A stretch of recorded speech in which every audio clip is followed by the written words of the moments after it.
From your fryer to the table, it's a quick trip for crispy fries. But how about a crosstown delivery?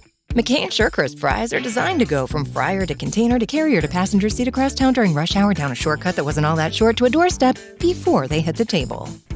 And that first bite, the crispiness speaks for itself.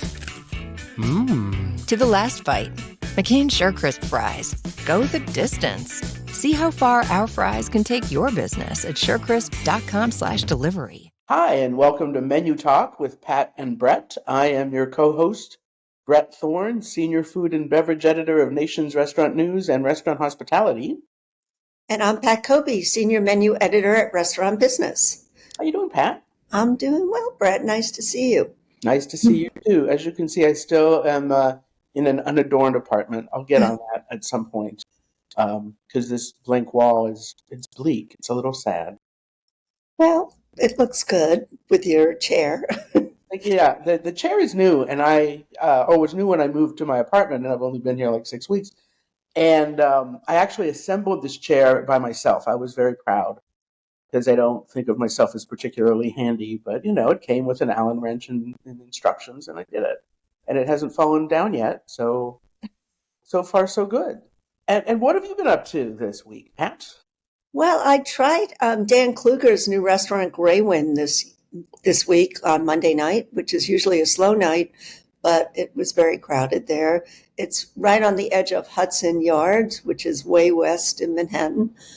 And he's doing a couple of innovative things there that are, different for a fine dining restaurant. Well, first of all, it's really more polished casual, no tablecloths, very unfussy service, but he has an in-store bakery, and you can just go in and buy baked goods from the bakery, and they serve them at dinner and lunch, I guess. I was there for dinner. But they have, lots of nice breakfast pastries. He also makes these house-made Cheez-Its, which were just awesome. It's part of their snacks menu, and they're very crispy, and they look like Cheez-Its, but they were definitely a notch above.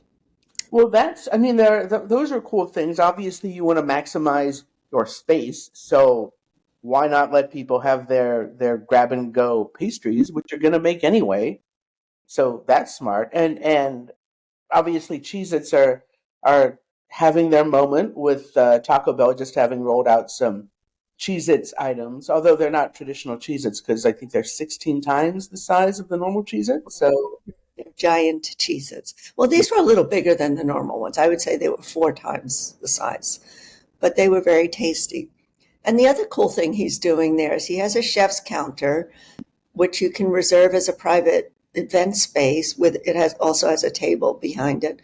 But one weekend a month, he does a dinner there with a chef's tasting menu, and it really, it sort of makes it a special kind of meal, but it also alleviates some of the labor that you would have to do if you opened it every night or even every weekend. So it makes it special, and you have to buy tickets on talk like you do for some other things that happen in the city.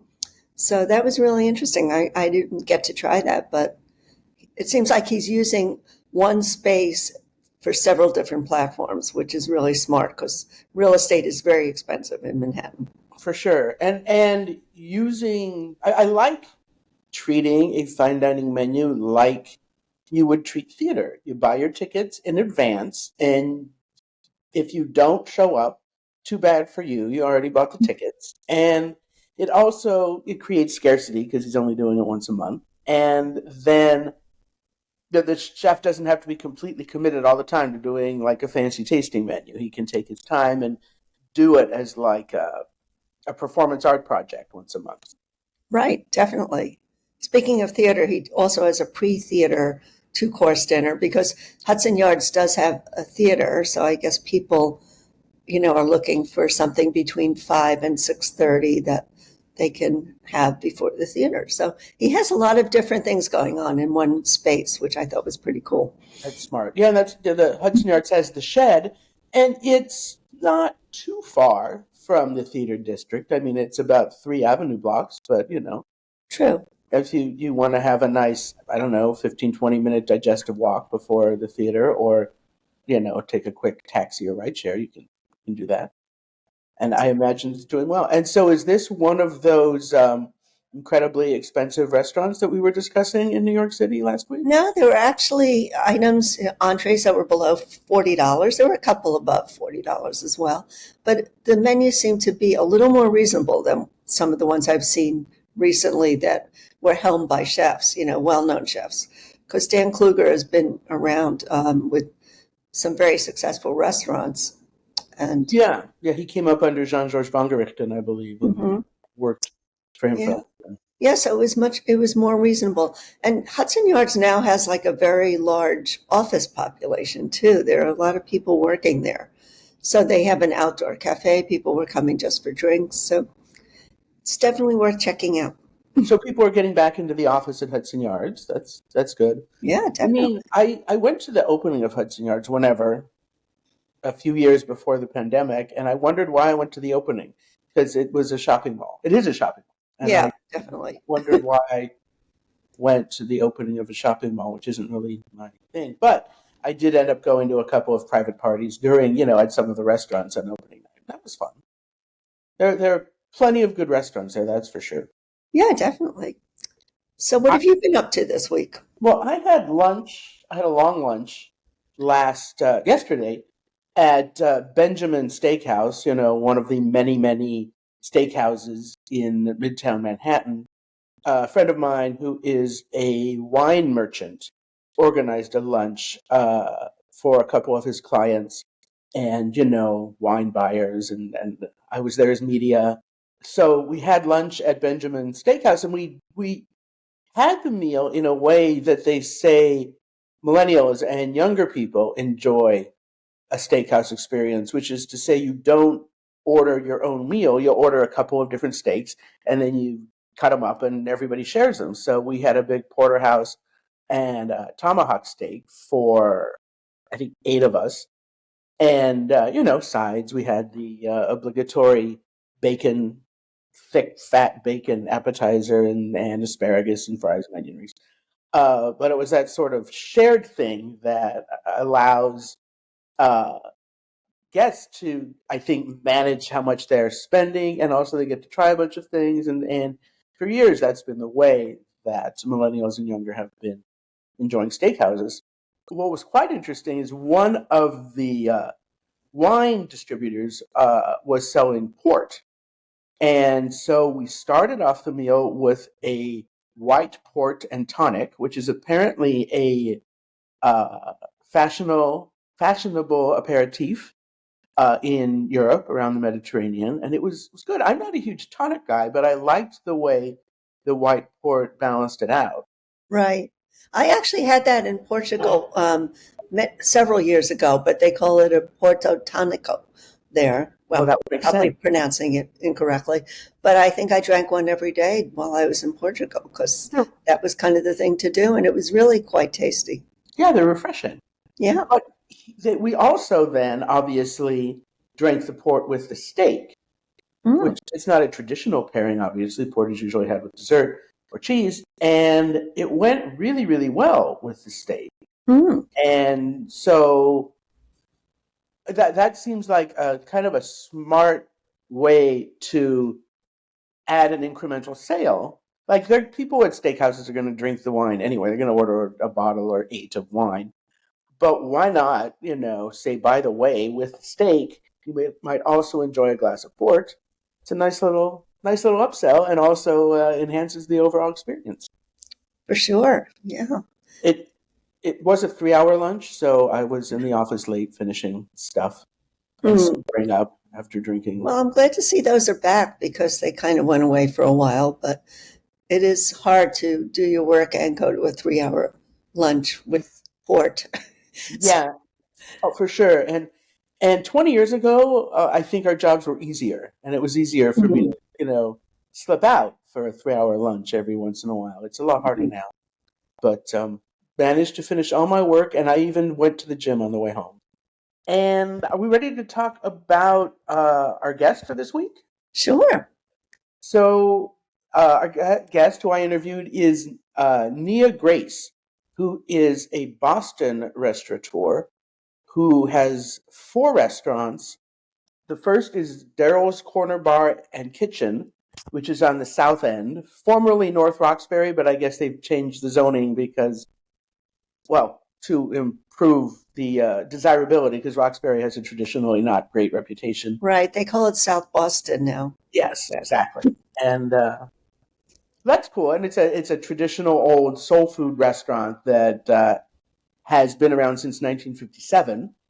She also has the underground cafe and lounge, which is sort of a breakfast and lunch spot near Northeastern University. And she has 2 restaurants called Grace by Nia that serve sort of modern soul food. And she has done that in partnership with Big Night Entertainment, which is a great big Boston restaurant and nightclub group. They have, I don't know, dozens of kind of fun, well-lit, clubby, but also good food venues. And they're a very interesting group. But I asked Nia how she ended up buying Darryl's Corner Bar and Kitchen. So let's take a listen. I first remember walking or looking for a place to hang out that, was familiar to me, that had, familiar smells and sights and sounds. And I walked into Darryl's Corner Bar and Kitchen. And so that was 13 years ago. And when I walked in there, the first thing I thought was like, this place is pretty cool. And then the next thing I thought was, well, if I ever own a place, I want it to be just like this. And, the passion around that for me was, again, just because it had, I grew up eating macaroni and cheese and collard greens, right? And you can smell and see that on the menu when you walk in. And then, who doesn't love a Duke Ellington mixed with a little Erykah Badu? And that's what the band was playing, right? So I was like, this is one of the coolest places. But I just never knew that or how I would ever come back to being in this industry. And so it was in 2018 or 2015, I started working for Darryl's. And in 2018, I purchased the business. And I knew from then that I really wanted to try this restaurant industry out in a larger way. I wanted to have multiple units. I wanted to be able to create all different kind of concepts. And in 2021, I was able to open a cafe near Northeastern University's campus.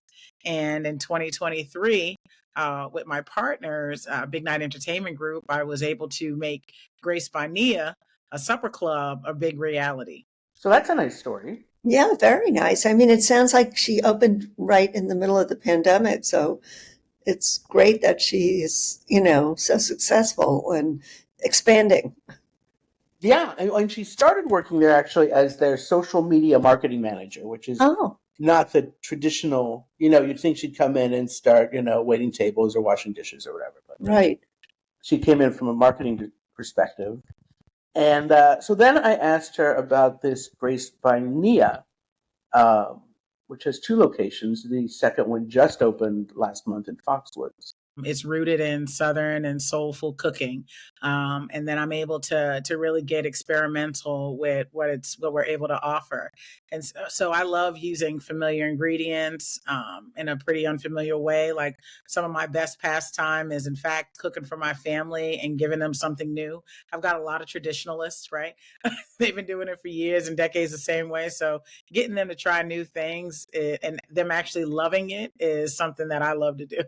So does she give the soul food like a little twist, or is it pretty traditional?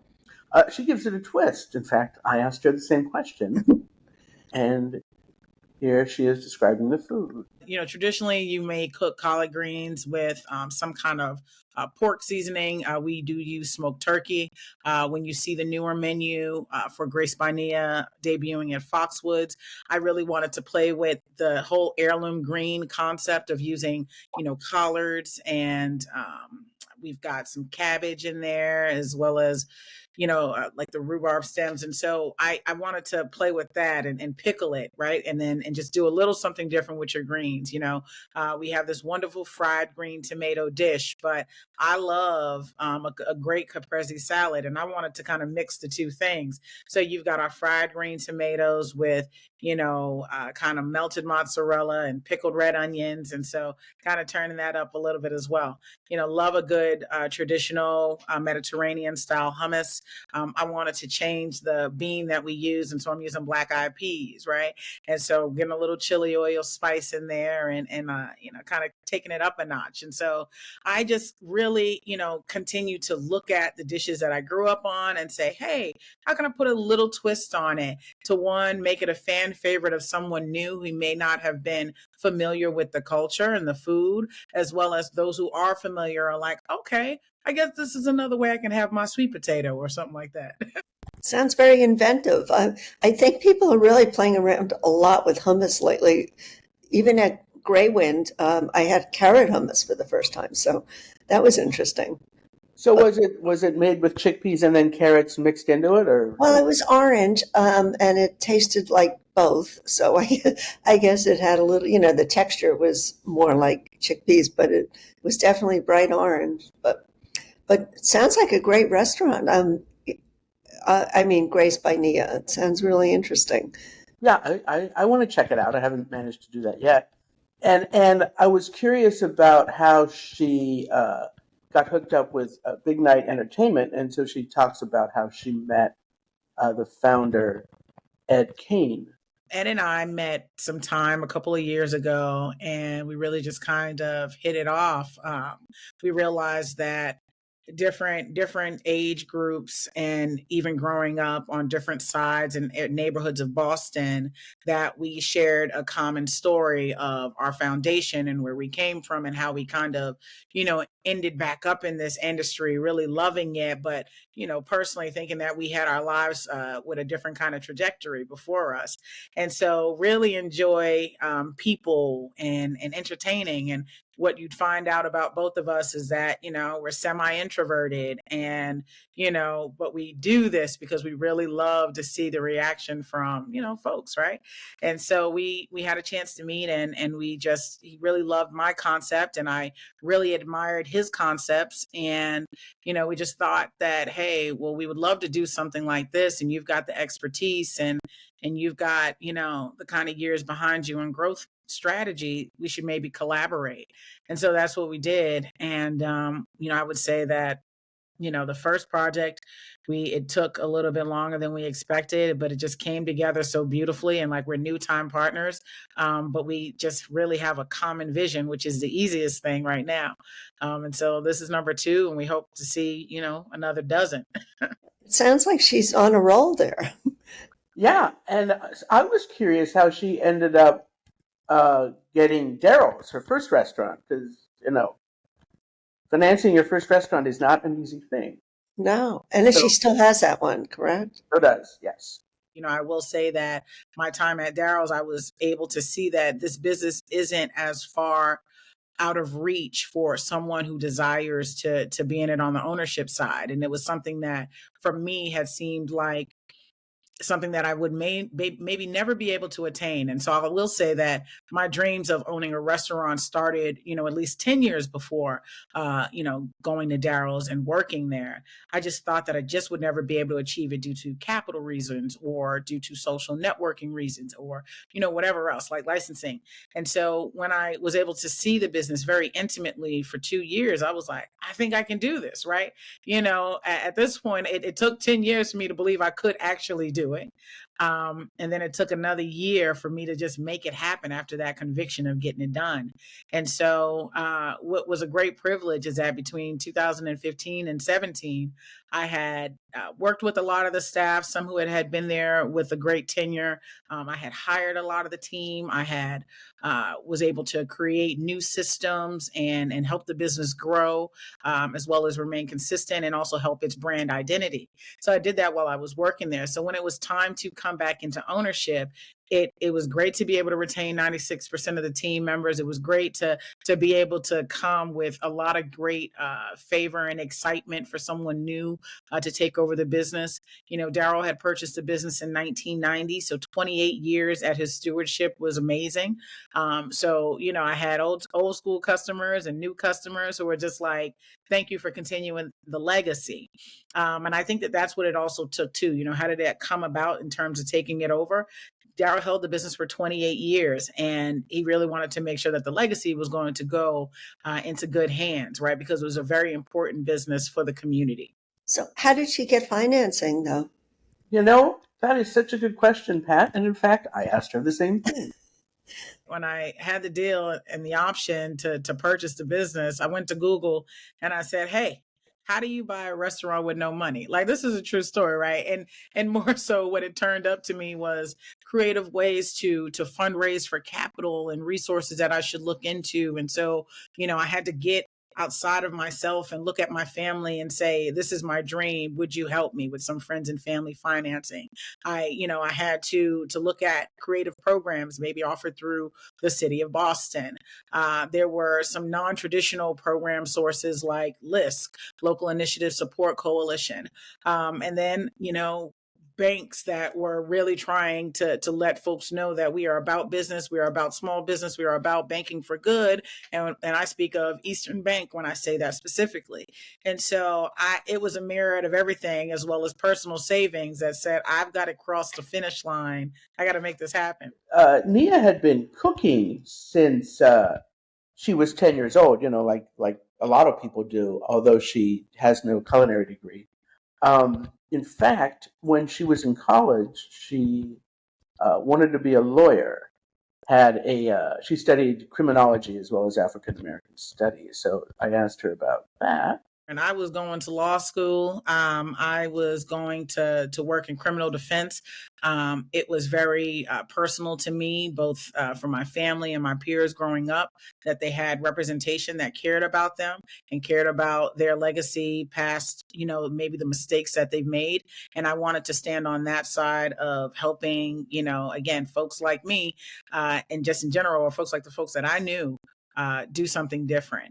And so what changed, or when that changed, was when I was at the University of Miami. And I had friends who got me involved with the student activities programming in the campus restaurant and programming board and the production office. And I was like, oh, this is it. Like, this was where I was able to let my creativity. My mother is an artist. My dad was an entrepreneur. I knew I had this other vibe in me, but I also knew I could litigate. I also knew that I could, if I had to, get a point across very clearly. And so it was that mix of things. But I think I came back to ultimately be able to do that in my current role, right? And as I continue to grow, I'm able to still have my creativity and that eye of me be nurtured. And at the same time, I'm able to still stand in the space of advocacy, and so in Boston, what we talk about most, and particularly in restaurant industry and liquor license holding industry, is that less than 1% are owned by African Americans.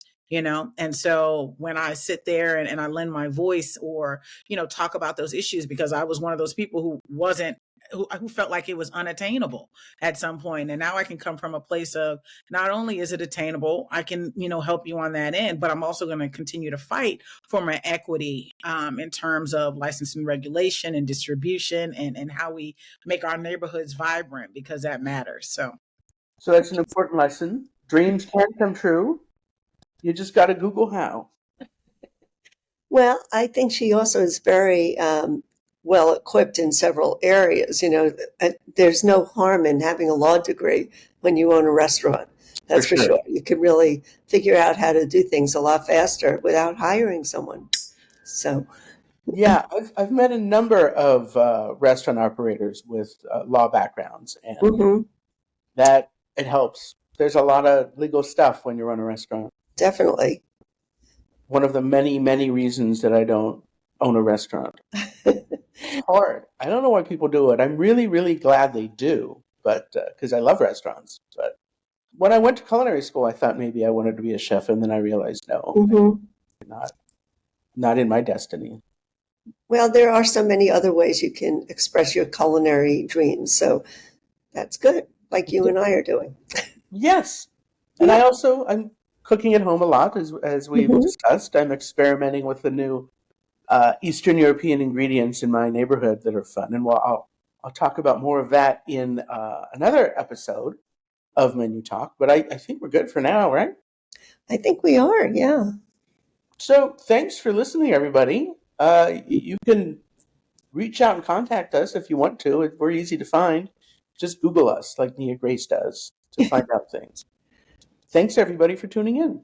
Yeah, thank you. See you next week. From your fryer to the table, it's a quick trip for crispy fries. But how about a crosstown delivery? McCain SureCrisp fries are designed to go from fryer to container to carrier to passenger seat across town during rush hour, down a shortcut that wasn't all that short to a doorstep before they hit the table. And that first bite, the crispiness speaks for itself. To the last bite, McCain SureCrisp fries. Go the distance. See how far our fries can take your business at surecrisp.com/delivery.